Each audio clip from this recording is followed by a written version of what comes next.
예수님 당시의 혼인잔치에서 가장 중요한 음식은 포도주였습니다. 음식 중에서는 살기 위해서 먹는 음식이 있는가 하면 즐기기 위해서 먹는 음식이 있었습니다. 포도주는 즐기기 위해서 먹는 음식입니다. 그래서 좋은 포도주로 충분히 대접해야 손님들의 마음이 기쁘고 잔치는 흥겨워졌던 겁니다. 그런데 잔치 분위기가 한참 무르익어가고 있었을 때 하필이면 포도주가 떨어진 겁니다. 포도주가 떨어지면 혼인잔치의 즐거움이 사라집니다. 사실상 잔치가 끝난 겁니다. 한참 분위기가 좋았습니다. 이대로 끝나게 되면 오신 손님들에게 큰 신뢰를 하게 되지요. 혼인잔치집에 큰 어려움이 생긴 겁니다. 가나 혼인잔치 사건을 전하고 있는 요한복음 2장에 보게 되면 포도주는 떨어졌지만 그 집에 물은 많이 있었던 것으로 보입니다.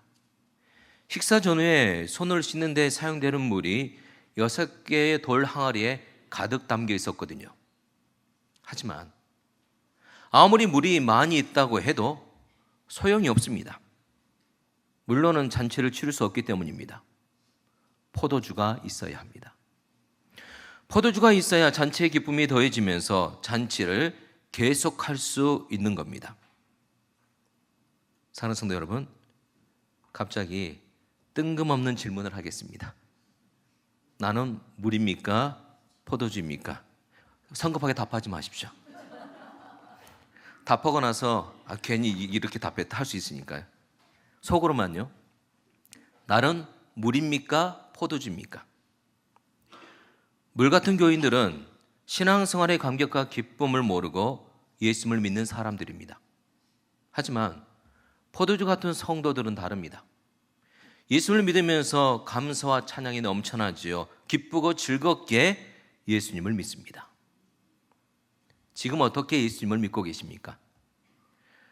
90대 초반에 그리스도의 노 부부가 자녀들에게 남긴 편지 안에 물 같은 교인과 포도주 같은 성도를 잘 말해주고 있었는데요. 그 편지에 신앙생활에 대해서 이런 내용을 썼습니다.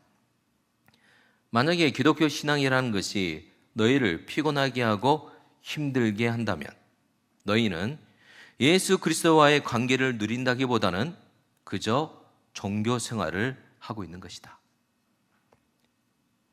지금 예수를 믿는 것이 무거운 짐으로 다가오고 있습니까? 피곤하고 힘듭니까? 종교 생활을 하고 있기 때문입니다. 율법의 동기로 예수님을 믿고 있기 때문입니다. 이런 사람을 물 같은 교인이라고 합니다. 아직 거듭나지 않았다는 겁니다. 그러면 우리는 어떻게 예수님을 믿어야 합니까? 이어지는 노 부부의 편지 내용입니다. 너희가 주님과 동행한다면 거듭난 그리스도인으로 산다면 지치지 않고 활력이 생기며 강하게 되고 삶이 활기차게 될 것이다. 종교생활이 아니라 신앙생활을 하라는 겁니다. 은혜 동기로 예수님을 믿어야 한다는 겁니다. 그래야만이 하나님이 주시는 복과 은혜를 풍성히 누리는 복되고 형통한 인생을 살아갈 수 있다는 거죠. 이런 사람을 포도주 같은 성도라고 하는 겁니다.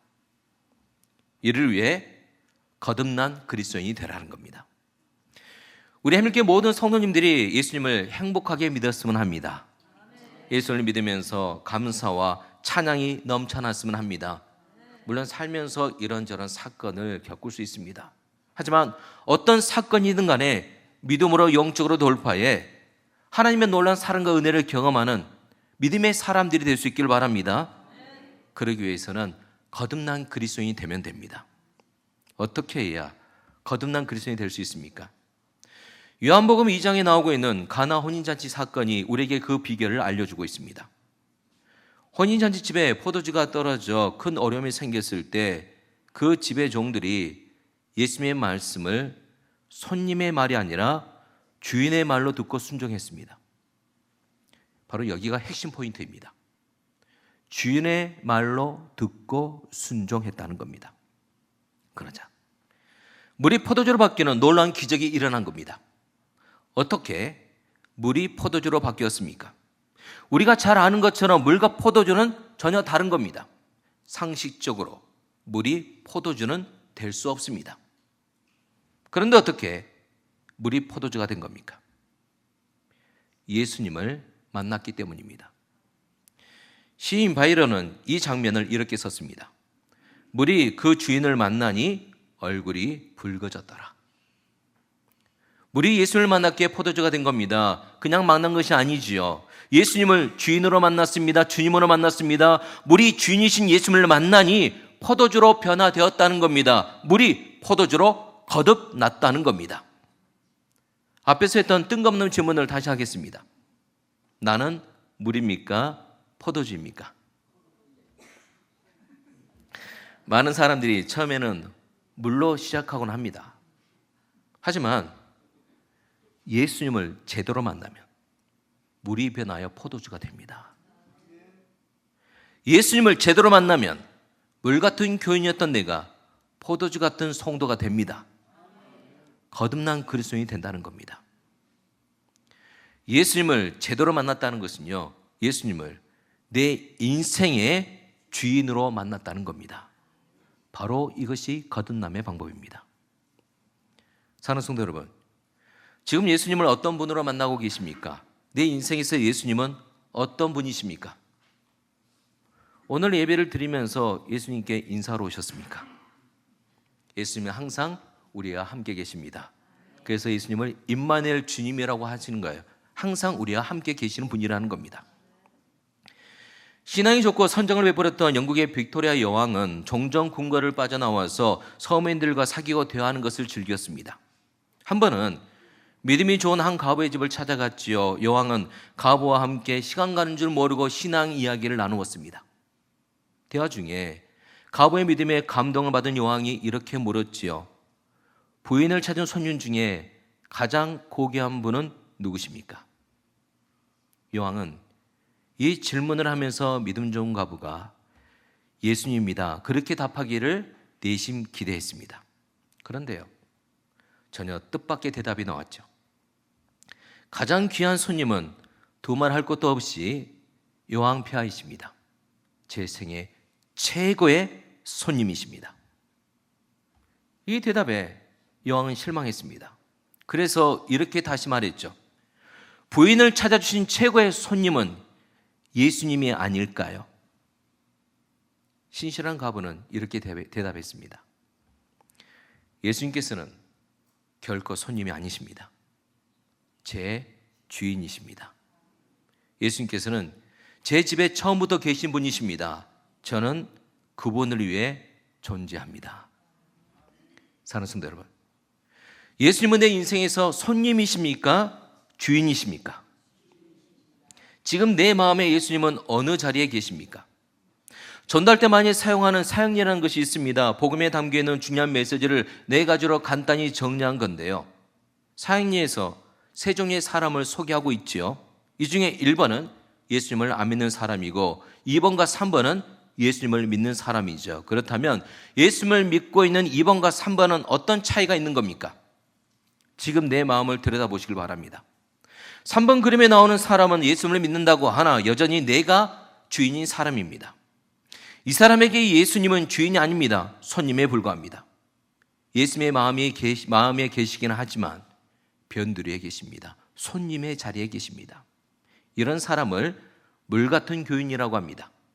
종교 생활을 하고 있죠. 율법의 동기로 예수님을 믿고 있는 겁니다. 아직 거듭나지 않았기 때문입니다. 그러면 수고하고 무거운 짐진 인생을 살아가게 됩니다. 예수님을 믿는 것이 피곤하고 힘든 것이 된다는 거예요. 즐겁지 않다는 겁니다.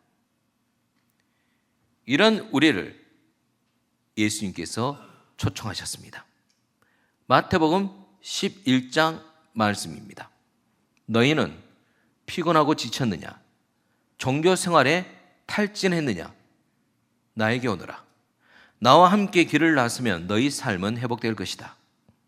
내가 너에게 제대로 쉬는 법을 가르쳐 주겠다. 나와 함께 걷고 나와 함께 일하여라. 내가 어떻게 하는지 잘 보아라. 자연스러운 은혜의 리듬을 배워라. 예수님의 이 초청에 응하게 되면 우리가 은혜의 동기로 살아가게 된다는 거예요. 하나님이 주시는 복과 은혜를 풍성히 누리는 복되고 형통한 인생을 살아갈 수 있다는 거예요. 우리가 예수님의 이 초청에 응하게 되면 2번 그림처럼 예수님이 주인이 됩니다. 그러면 포도주 같은 성도가 되죠. 거듭난 그리스도인으로 살아가게 됩니다. 옆에 계신 성도님에게 내 믿음을 고백하겠습니다. 예수님이 내 주인이 되십니다. 한 번만 더 할까요? 예수님이 내 주인이 되십니다. 성경에서 그리스도인이란 이 단어는 3차례 언급되고 있습니다. 그리스도인이라는 단어가 가장 처음 나오는 것이 사도행전 11장 26절 말씀인데요. 제자들이 처음으로 안디옥에서 그리스도인이란 말을 듣게 되었다. 안디옥에서 처음으로 예수님을 믿는 사람들이 그리스도인이라고 불리게 되었다는 겁니다. 자, 그렇다면 왜 세상 사람들은요, 안디옥교회 성도들 향해서 그리스도인이라고 불렀을까요? 사람들은 안디옥교회 성도들의 삶을 보면서 처음에는 단순하게 뭔가 다르다 느꼈습니다. 그런 호기심이 점차 안디옥 교회 성도들의 뭔가 다른 삶에 대한 경외심으로 변해갔어요. 그들은 궁금했습니다. 무엇이 저들로 하여금 저렇게 귀한 삶을 살게 하는가? 당시 대부분의 사람들은요, 유대인의 삶의 방식 아니면 로마인의 삶의 방식을 따라 살았습니다. 그런데 전혀 다른 삶의 방식으로 사는 사람들이 등장한 겁니다. 그들이 살아가는 삶의 방식을 보니 유대인의 삶의 방식도 아니었습니다. 그렇다고 로마인의 삶의 방식도 아니었습니다. 사람들은 궁금했어요. 그들에게는 세상 사람들과 뚜렷하게 구별되는 특징이 있었는데, 그래서 그들을 제3의 족속이라 부르기도 했습니다. 그렇다면 전혀 다른 삶의 방식으로 살아갔던 그들에게는 어떤 특징이 있었을까요? 초대교회 시대에 살았던 그리스 출신의 역사가, 작가, 철학자였던 프루타르코스의 모랄리아에 보게 되면 당시 로마 법정에서 피고로 재판을 받고 있었던 그리스도인들에 대한 묘사가 나오고 있습니다. 법정에서 피고인으로 서서 재판을 받고 있었는데요, 그 그리스도인을 보고 불신자였던 프루타르코스가 이렇게 묘사한 겁니다. 그리스도인들은 고결하고 하나님의 사랑을 받는 사람들입니다. 세상 사람들의 눈에 비친 그리스도인들은 하나님을 사랑하고 하나님의 사랑을 받는 거룩하고 경건하게 사는 선한 사람들이었다는 겁니다. 어떻게 초대교회 성도들은 이런 삶을 살 수 있었을까요? 안디옥교회 성도들을 비롯한 초대교회 성도들의 대답입니다. 예수 그리스도 때문입니다. 예수 그리스도를 믿고 있기 때문입니다. 예수 그리스도가 우리와 함께 계시기 때문입니다. 이 믿음의 고백을 통해서 세상 사람들은 이제서야 그 이유를 알게 된 거예요. 안디옥교회 성도들이 믿고 있는 예수 그리스도 때문에 그들이 뭔가 다른 삶을 살고 있다는 것을 알게 됩니다. 그래서 그들을 제3의 방식으로 살고 있던 제3의 족속이라고 불렀던 그들을 그리스도인이라고 부르게 되었던 겁니다. 이렇게 이전과는 다른 그리스도인의 삶의 방식으로 살아가는 사람들이 등장했던 겁니다. 제가 4주 군사훈련을 받기 위해 31사단 훈련소에 입소했습니다. 첫날 조모를 하는데요, 조교가 저에게 오더니 이렇게 묻는 겁니다. 너 기독교 환자지? 예수를 믿는 그리스도인이라고 제게 묻는 거예요. 근데 어떻게 물었다고요? 기독교 환자지. 나를 존중해서 물어보는 겁니까? 아니에요. 조롱하면서 물어보는 거예요. 조롱하면서 기독교 환자냐고 물어본 겁니다. 그리스도인이 호칭도 마찬가지였어요. 처음에는 경멸조로 부른 겁니다. 조롱하는 의미로 너 그리스도인이야? 그렇게 부른 겁니다. 그리스도인, 바로 이 말을 영어로 크리스천이라고 하죠. 헬라어로는 크리스테아 노스라고 합니다. 라틴어로는 크리스테아 누스라고 하죠. 의미는 같아요. 그리스도에 속한 사람이라는 뜻입니다. 근데 보다 분명한 의미는 이 단어에 대해서 당시 사람들이 받아들였던 의미는 뭐냐? 그리스도를 주인으로 섬기는 노예들이라는 겁니다. 너희들 노예들이지. 너희들 그리스도라는 그 사람을 섬기는 노예들이지. 그렇게 조롱하는 의미로 그리스도인이라고 불렀다는 겁니다. 그런데요, 이렇게 조롱하는 의미로 불렸던 그리스도인이라는 이 이름이 나중에는 거듭난 사람이라는 믿음의 고백이 된 겁니다. 로마 황제 마르쿠스 아우렐리우스는 기독교를 박해했던 대표적인 사람이었습니다. 그가 로마 황제로 있었을 때 비엔나의 상투스 집사가 예수를 믿는 신앙 때문에 잡혀 심한 고문을 받았죠. 그는 어떤 물음에도 나는 그리스도인입니다, 그렇게 답했습니다.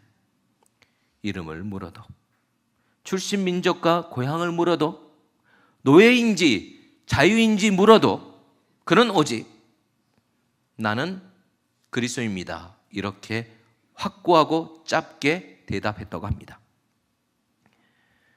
이런 상투스 집사의 나는 그리스도입니다라는 신앙 고백은 고문하는 사람들을 더 격노하게 했습니다.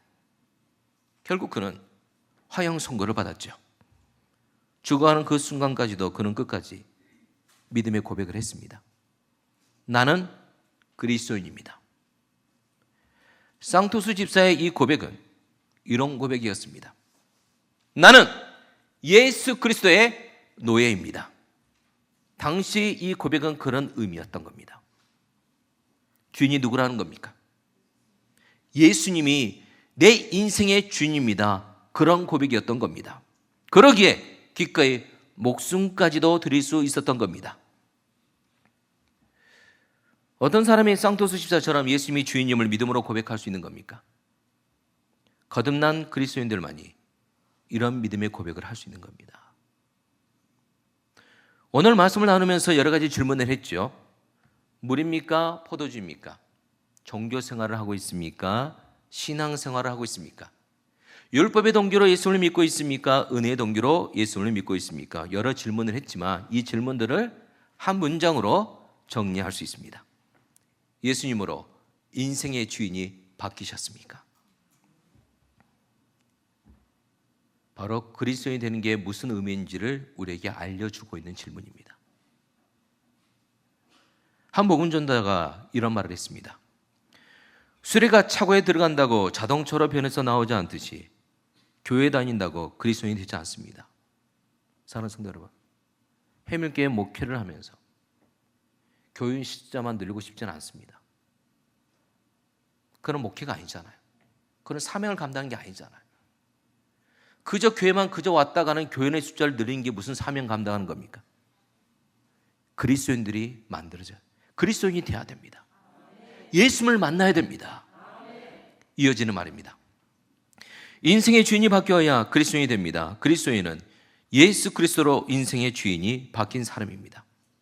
사랑하는 성도 여러분, 예수님으로 인생의 주인이 바뀌셨습니까? 우리는 예수님을 주님으로 고백하고 있습니다. 내 인생의 주인은 예수님이시라는 고백입니다. 그리스도인은 예수님으로 인생의 주인이 바뀐 사람들임을 우리는 명확하게 알고 있어야 됩니다. 이런 사람들을 거듭난 사람들이라고 하는 겁니다. 옆에 계신 성도님에게 물으시길 바랍니다. 예수님으로 인생의 주인이 바뀌셨습니까? 요한복음 2장에 나오는 가나 혼인잔치 사건 이후에 오늘 봉독한 요한복음 3장 니고데모의 이야기가 나오고 있습니다. 이 두 이야기는 서로 연결되어 있습니다. 물이 예수님을 만났던 것처럼 니고데모도 예수님을 만나야 한다는 겁니다. 그냥 만나는 것이 아니라 주님으로 만나야 하고 주인님으로 만나야 한다는 겁니다. 니고데모는 어떤 사람이었을까요? 그는 성공한 사람이었습니다. 요즘으로 치면 국회의원이라 할 수 있는데요, 그것도 죽을 때까지 국회의원이었습니다. 또한 그는 존경받는 사람이었습니다. 독실하고 정직한 바리새인이었습니다. 인격은 어땠을까요? 30대 초반에 불과했던 예수님을 랍비라고 부르는 그는 겸허하고 마음이 넓은 사람이었죠. 이 사람 니고데모 훌륭한 사람이었습니다. 하지만 그는 거듭난 사람은 아니었습니다. 니고데모는 사람이 이룰 수 있는 것을 거의 대부분 다 이룬 사람이라 할 수 있죠. 하지만 그는 거듭난 사람은 아니었습니다. 그런 그가 한밤중에 예수님을 찾아왔지요. 그런데 니고데모가 왜 굳이 한밤중에 예수님을 찾아왔을까요? 밤에는 아무도 모르게 예수님을 만날 수 있기 때문입니다. 이렇게 몰래 만나야만이 자신의 삶을 희생하지 않고 예수님을 만날 수 있기 때문이죠. 카일 아이들먼 목사가 쓴 팬인가 제자인가라는 책에 이런 내용이 나오고 있습니다. 오늘날 교회의 가장 큰 문제거리는 스스로 그리스도인이라고 말하지만 정작 그리스도를 따를 생각은 추호도 없는 팬들이다. 온갖 혜택을 바라며 예수님 주위로 몰려드는 팬들은 있다. 하지만 자신을 희생할 만큼 그분과 가깝지는 않다. 팬으로 신앙생활을 하는 사람들은요, 나는 예수님을 좋아합니다 말은 합니다. 하지만 정작 예수님을 따르지 않습니다. 예수님을 위해 내 시간을 희생하고 싶지 않기 때문입니다. 나는 그리스도입니다 말은 잘합니다. 하지만 정작 예수님을 따르지 않습니다. 예수님을 위해 내가 수고하고 내 삶을 희생하고 싶지 않기 때문입니다. 왜 삶 속에서 말씀에 순종할 수 없는지 아십니까? 내 삶을 희생하고 싶지 않기 때문입니다. 왜 그럴까요? 그 사람은 거듭난 그리스도인이 아니기 때문입니다. 한밤중에 예수님을 찾아온 니고데모는 어떻습니까? 자신의 삶을 희생하지 않고 예수님을 만나려 한 이 니고데모는 팬입니까? 거듭난 그리스도인입니까? 예수님은 니고데모의 상태를 너무나도 잘 알고 계셨어요. 그래서 3절 말씀을 하신 겁니다. 3절 말씀을 함께 예수께서 대답하여 이르시되 진실로 진실로 내게 이르노니 사람이 거듭나지 아니하면 하나님의 나라를 볼 수 없느니라. 아멘. 예수님은 니고데모를 보자 그의 문제가 무엇인지 바로 아셨지요. 니고데모야, 거듭나야 한다. 니고데모는 거듭난 그리스도인이 아니었습니다. 그래서 그는 예수님 때문에 어떤 것도 손해보고 싶지 않았던 겁니다. 예수님은 그런 니고데모를 향해서 계속해서 말씀하셨죠. 거듭나야 한다. 거듭나야 한다. 거듭난다는 것은 신학 용어로 중생이라고 합니다. 다시 태어난다는 겁니다. 팬이 된다는 것은 약간의 손질만 하는 거예요. 내가 손해보지 않을 정도만 약간만 예수님을 따르면 되는 거죠. 근데 거듭나면 다릅니다. 완전히 다른 존재로 다시 태어나는 겁니다. 그래서 고린도서 5장에서는요, 그리스도인이 된다는 것을 이렇게 말씀하고 있습니다. 함께 그런즉 누구든지 그리스도 안에 있으면 새로운 피조물이라 이전 것은 지나갔으니 보라 새 것이 되었도다. 아멘. 우리는 예배 가운데 이 말씀을 여러 번 접하고 있습니다. 그런데 이 말씀에 보게 되면 우리가 무엇을 희생해야 될지 말해주고 있습니다. 그리스도인 되기 위해서는 우리가 어떤 손해를 감수해야 되는지 우리에게 말해주고 있다는 겁니다. 어떤 손해를 감수해야 됩니까? 이전의 삶을 버리는, 이전 것이 지나가는 그런 손해를 감수해야 되는 겁니다. 트리나 포얼로스의 꽃들에게 희망을 해서 노랑 애벌레는 나뭇가지에 거꾸로 매달려 있는 늙은 애벌레를 만나게 되죠. 늙은 애벌레는 노랑 애벌레에게 나비가 되는 방법을 말해줍니다. 날기를 간절히 원해야 돼. 하나의 애벌레로 사는 것을 기꺼이 포기할 만큼 간절하게. 그렇습니다. 나비가 되기 위해서는 먼저 번데기가 되어야 합니다. 애벌레의 삶을 포기해야 한다는 거예요. 내 죄된 자가 죽어야 내 안에 그리스도가 사시는 부활의 은혜를 경험할 수 있다는 겁니다. 노랑 애벌레는 용기를 내고 같은 과정을 통과하게 되죠. 그리고 나비가 됩니다. 나비가 될 수 있다면 우리는 애벌레의 삶을 기꺼이 포기할 수 있는 겁니다. 나비가 되면 이전의 삶에 비해서 얼마나 복된 삶인지 알게 되는 거예요. 하나님이 주신 그 은혜에 비하면 이전의 삶을 버리는 손해는 아무것도 아니라는 것을 우리는 알게 되는 겁니다. 그래서 예수님께서 니고데모에게 어떻게 거듭날 수 있는지 말씀해 주면서 물로 거듭나야 한다 말씀해 주신 겁니다. 5절 말씀을 함께 예수께서 대답하시되 진실로 진실로 내게 이르노니 사람이 물과 성령으로 나지 아니하면 하나님의 나라에 들어갈 수 없느니라. 아멘. 첫 번째, 물로 거듭나야 한다 말씀하셨습니다. 물이란 물세례를 말합니다. 세례의 의미는 내가 죽고 내가 다시 살았다는 의미죠. 세례를 줄 때 집나는 목사가 어느 부분에 손을 대고 물세례를 줍니까? 정수리 부분입니다. 내가 머리끝까지 완전히 물속에 잠겼다, 빠졌다는 겁니다. 종수리까지 물에 빠지게 되면 숨을 쉬지 못해 죽습니다. 세례를 받을 때 우리는 죽었다는 겁니다. 우리의 죄된 욕망, 죄를 즐기는 마음, 죄를 사랑하는 마음을 수장시켰다는 겁니다. 내 옛사람은 죽었다는 거예요. 오늘 예배 가운데 이미 세례 받으신 성도님들 많이 계실 겁니다. 세례의 의미를 다시 기억하시길 바랍니다. 내가 죽은 겁니다. 거듭나기 위해서는 내 옛사람, 내 죄된 자가 죽어야 한다는 거예요. 그리고 세례 주던 손을 떼면 다시 물 밖으로 나와 새 호흡을 쉬게 되죠. 이제 내가 그리스도 안에서 새 삶을 산다는 겁니다. 이처럼 세례의 의미는 내 옛사람은 죽고 이제 내가 그리스도 안에서 새 삶을 산다는 의미인 겁니다. 그런데요, 이런 말씀을 드리면 자신이 없습니다. 예수님을 믿는 게 자신이 없습니다 하는 분들이 계시는데요, 맞아요. 우리는 예수를 믿는 게 자신이 없는 사람들입니다. 그걸 명확히 알고 있어야 돼요. 내 힘으로 예수를 믿을 수 없는 사람들입니다. 그래서 우리는 항상 뭐라고 고백합니까? 나는 죄인입니다. 우리는 예수를 믿을 자신이 없는 사람들이에요. 분명히 알아야 할 것은 거듭나는 것은 하나님의 은혜로 되는 겁니다.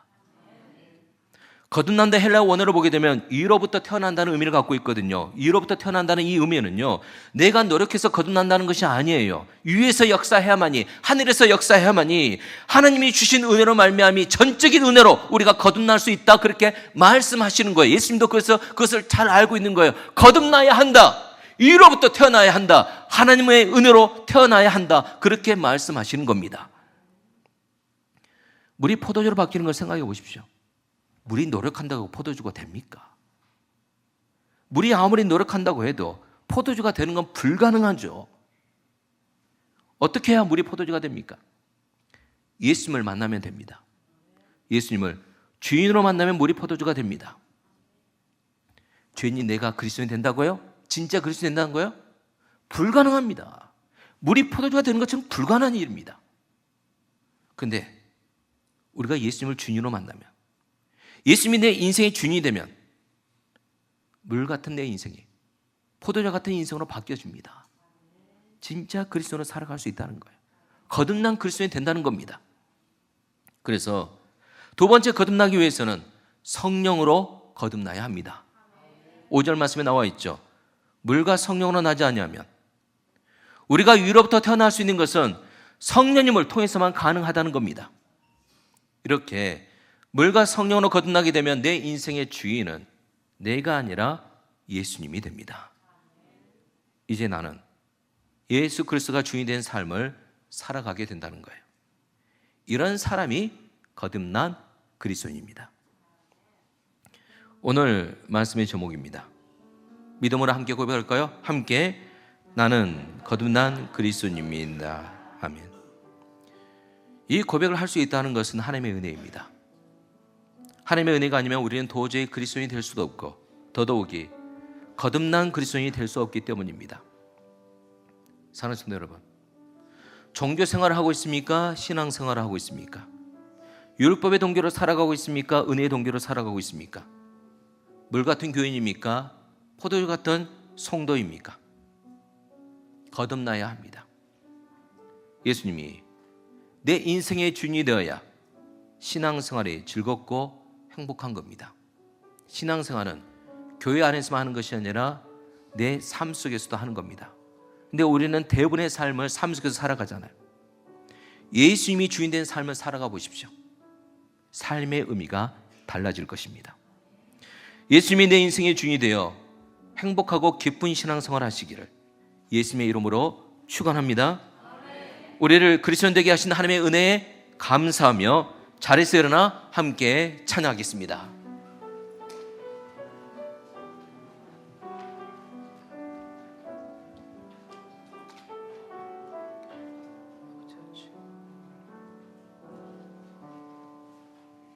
나를 지으신 이가 하나님, 나를 부르신 이가 하나님, 나를 보내신 이도 하나님, 나의 나 된 것은 다 하나님 은혜라. 나의 달려갈 길 다가도록,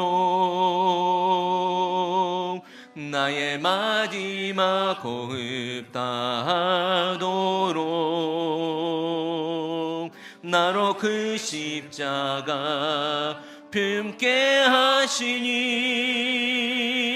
나의 나 된 것은 다 하나님 은혜라. 아멘. 한량없는 은혜, 갚을 길 없는 은혜, 내 삶을 애워싸는 하나님의 은혜,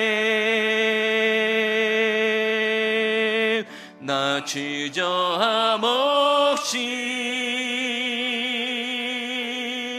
그 땅을 밟음도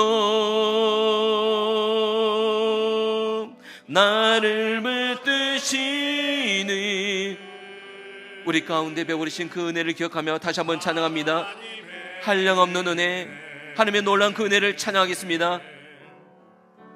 한량없는 은혜, 갚을 길 없는 은혜, 내 삶을 애워싸는